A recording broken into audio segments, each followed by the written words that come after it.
Exterior religious dramas are important and valuable only to the extent that they faithfully reflect the nature of inner, private spiritual existence. To the extent that a man feels that his religion expresses such inner experience, he will feel it valid. Most religions per se, however, set up as permissible certain groups of experiences while denying others. They limit themselves by applying the principle of the sacredness of life only to your own species and often to highly limited groups within it. At no time will any given church be able to express the inner experience of all individuals. At no time will any church find itself in a position in which it can effectively curtail the inner experience of its members. It will only seem to do so. The forbidden experiences will simply be unconsciously expressed, gather strength and vitality, and rise up to form a counter projection which will then form another, newer, exterior religious drama.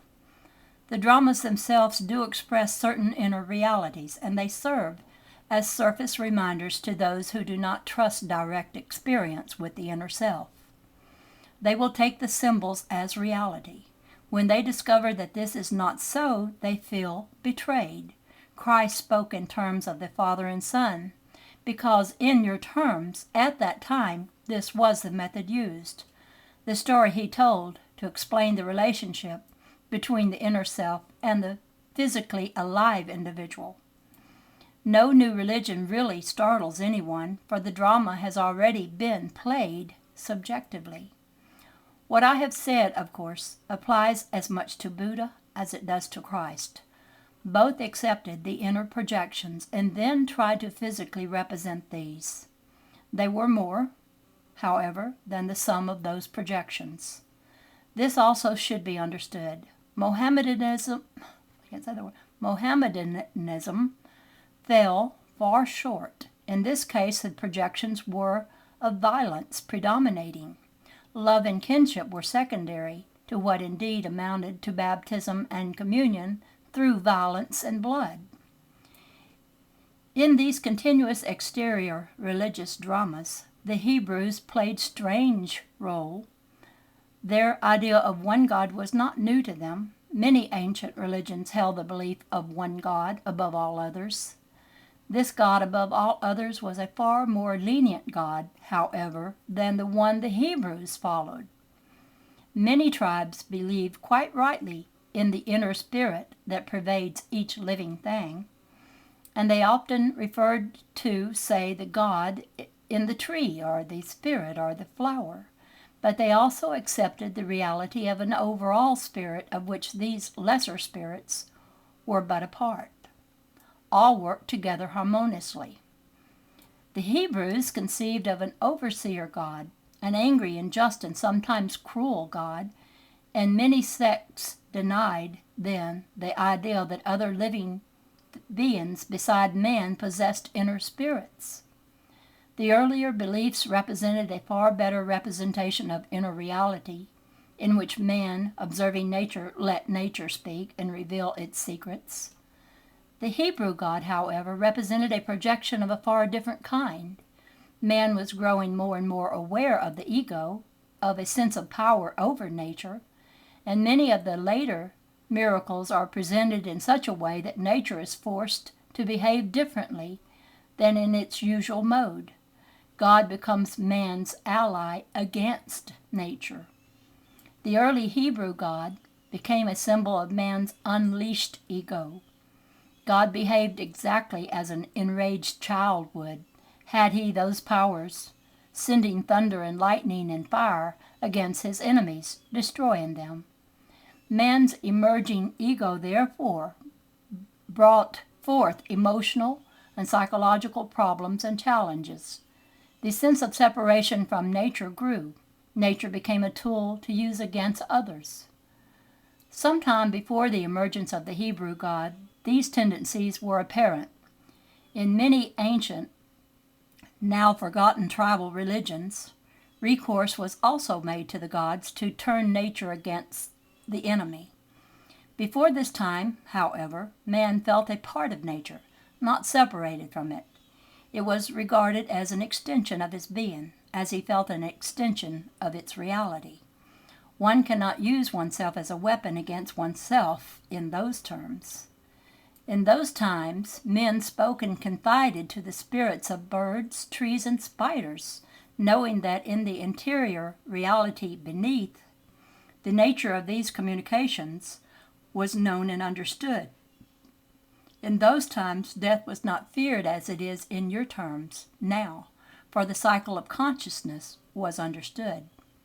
Man desired in one way to step out of himself, out of the framework in which he had his psychological existence, to try new challenges, to step out of a mode of consciousness into another. He wanted to study the process of his own consciousness. In one way, this meant a giant separation from the inner spontaneity that had given him both peace and security. On the other hand, it offered a new creativity in his terms. At this point, the God inside became the God outside. Man tried to form a new realm, attain a different kind of focus and awareness. His consciousness turned a corner outside of itself. To do this, he concentrated less and less upon inner reality and therefore began the process of inner reality only as it was projected outward into the physical world. Before, the environment was effortlessly created and perceived by man and all other living things, knowing the nature of their inner unity. In order to begin this new venture, it was necessary to pretend that this inner unity did not exist. Otherwise, the new kind of consciousness would always run back to its home for security and comfort. So it seemed that all bridges must be cut, while of course it was only a game because the inner reality always remained. The new kind of consciousness simply had to look away from it to maintain initially an independent focus. I am speaking here in more or less historical terms for you. You must realize that the process has nothing to do with time as you know it, however. This particular kind of adventure in consciousness has occurred before, and in your terms will again. Perception of the exterior universe then changed, however, and it seemed to be alien and apart from the individual who perceived it. God, therefore, became an ideal projected outward, independent of the individual, divorced from nature. He became the reflection of man's emerging ego, with all its brilliance, savagery, power, and intent for mastery. The adventure was a highly creative one, despite the obvious disadvantages, and represented an evolution of consciousness that enriched man's subjective experience, and indeed added to the dimensions of reality itself. To be effectively organized, however, inner and outer experience had to appear as separate, disconnected events. Historically, the characteristics of God changed as man's ego changed. These characteristics of the ego, however, were supported by strong inner changes. The original propulsion of inner characteristics outward into the formation of the ego could be compared with the birth of innumerable stars, an event of immeasurable consequences that originated on a subjective level and within inner reality.